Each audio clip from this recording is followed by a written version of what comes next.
மதிய வெயில் நேரத்தில் வெட்டுக்கிளி ஒன்று இங்கும் அங்கும் குதித்து பாட்டு பாடி ஆடிக்கொண்டிருந்தது.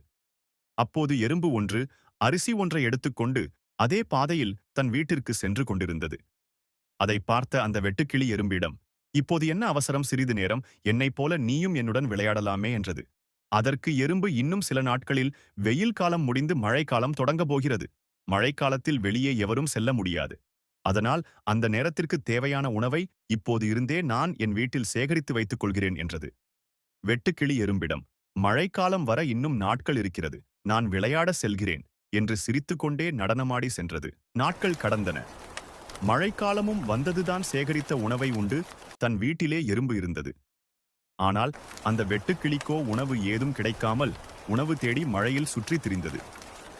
அப்போது வெட்டுக்கிளிக்கு எறும்பு உணவு சேகரித்து வைத்து இருக்கும் கேட்டு பார்க்கலாம் எண்ணம் வந்தது. வெட்டுக்கிளி எறும்பின் வீட்டிற்கு வந்து எறும்பிடம், "எனக்கு மிகவும் பசிக்கிறது, ஏதாவது உணவு கிடைக்குமா?" என்று கேட்டது. தன்னிடமிருந்த சேகரித்த உணவிலிருந்து சிறிதளவை வெட்டுக்கிளையிடம் கொடுத்த எறும்பு, "அன்று என்னை பார்த்து சிரித்தாயே, இப்போது நான் சேகரித்த உணவுதான் இன்று நாம் இருவருக்கும் உதவியது. இனி நீ சோம்பல் இல்லாமல் எப்போதும் வெயில் காலத்தில் மழைக்காலத்திற்கு வேண்டியதை சேமித்துக்கொள்" என்றது. காலநேரம் பாராது உழைத்தால் வாழ்வு பிரகாசிக்கும் என்று வெட்டுக்கிளி உணர்ந்தது. நீதி: கடின உழைப்பு உடனடியாக பலன் தராவிட்டாலும் என்றாவது ஒரு நாள் கண்டிப்பாக பலன் தரும்.